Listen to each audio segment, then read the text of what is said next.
5 second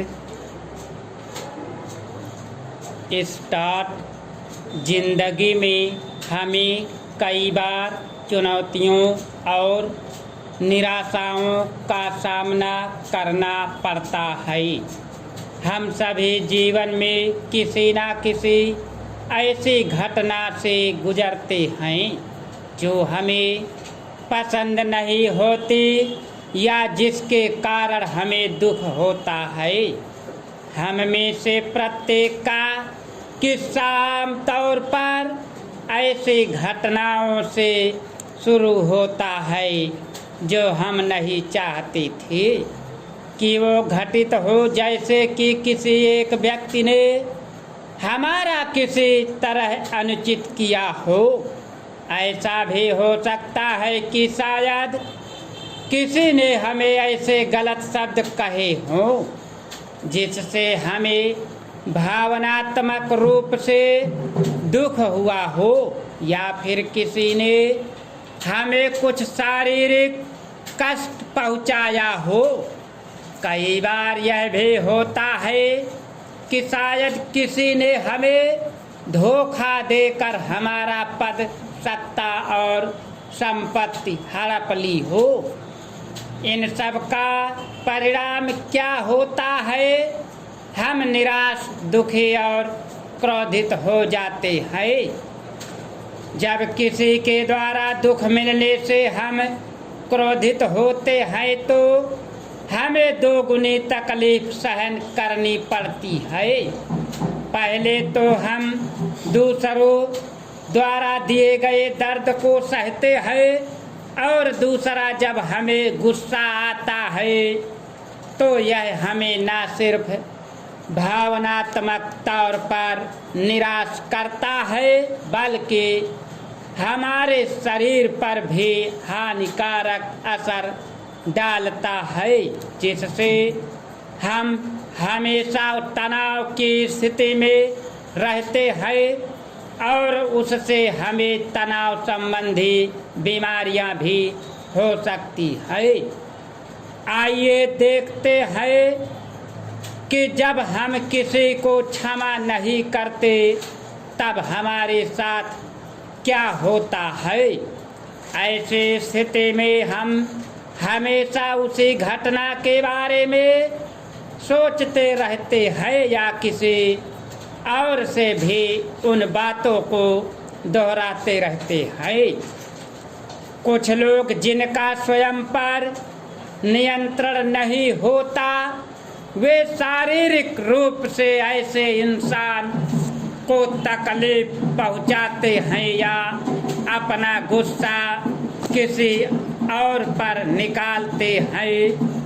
ऐसे होने पर हम अपने चारों ओर नकारात्मक वातावरण पैदा कर लेते हैं। हम अपने मन की शांति को खो देते हैं।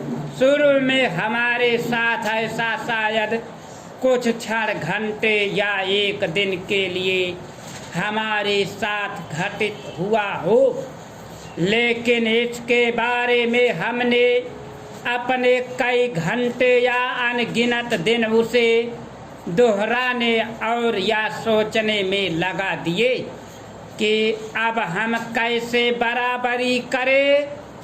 इन सब बातों को सोचने के बजाय हम अपना ध्यान उस ओर लगाएं जो हमें आध्यात्मिक रूप से मददगार हो, जैसे कि पिता परमेश्वर को याद करना, ध्यान अभ्यास करना, निष्काम सेवा करना और आध्यात्मिक लाभ प्राप्त करना। राजनीति में आए शशि थरूर ने जो गुगली फेंकी है उसे खेलपाना कांग्रेस और उसके अध्यक्ष मल्लिकार्जुन खड़गे के लिए आसान नहीं। नेहरू परिवार का आशीर्वाद प्राप्त खड़गे से अध्यक्ष पद के चुनाव में भारी अंतर से हारने के बावजूद थरूर ने हिम्मत नहीं हारी है। हालांकि उम्रदराज खड़गे खुद कर्नाटक से आते हैं।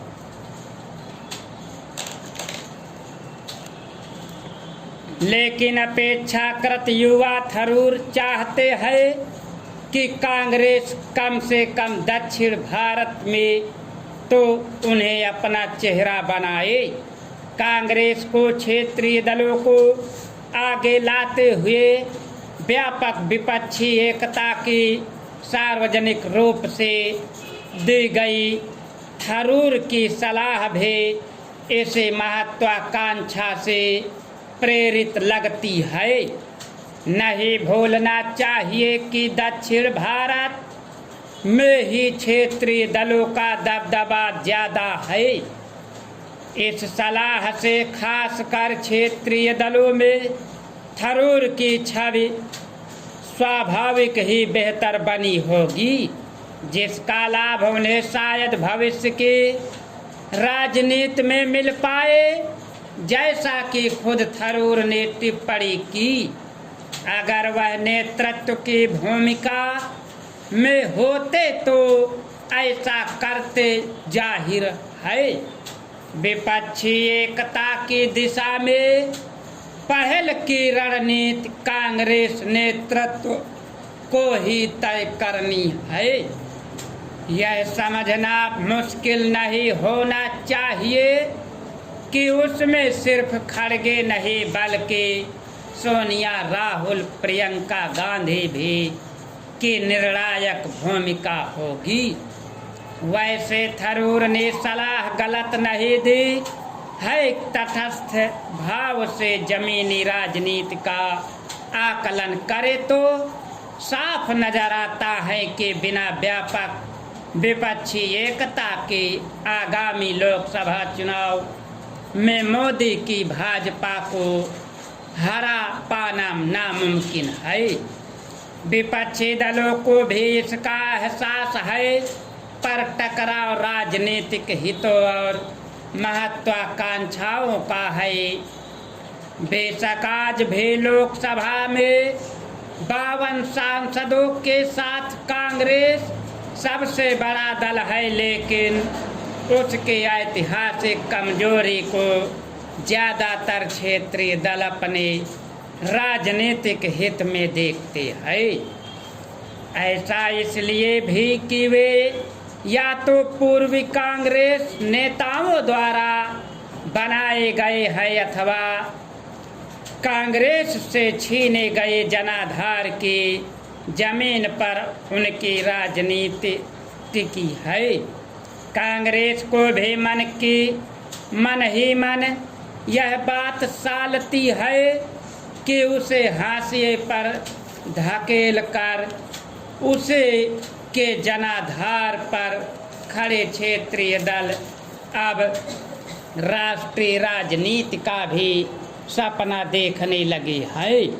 पर नरेंद्र मोदी के नेतृत्व में भाजपा के अभूतपूर्व विस्तार और आक्रामक राजनीति ने ज्यादातर विपक्षी दलों के लिए भविष्य तो छोड़िए अस्तित्व का ही संकट पैदा कर दिया है।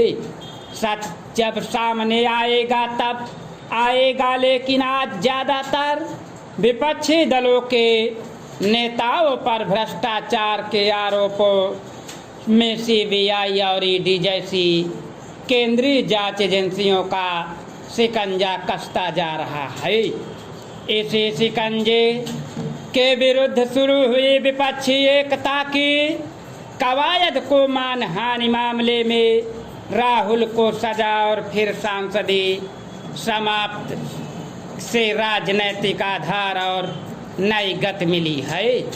जो दल और नेता कल तक कांग्रेस भाजपा से समान दूरी की बात कर रहे थे, आज संसद से सड़क तक विपक्षी एकजुटता में कांग्रेस के साथ खड़े नजर आ रहे हैं। इस एकजुटता को विपक्षी एकता का ताना बाना पहचानना अब कांग्रेस की जिम्मेदारी ज्यादा है। संभव है निजी महत्वाकांक्षा भी हो, लेकिन बिहार के मुख्यमंत्री नीतीश कुमार दोहरा ही रहे हैं। स्टॉप।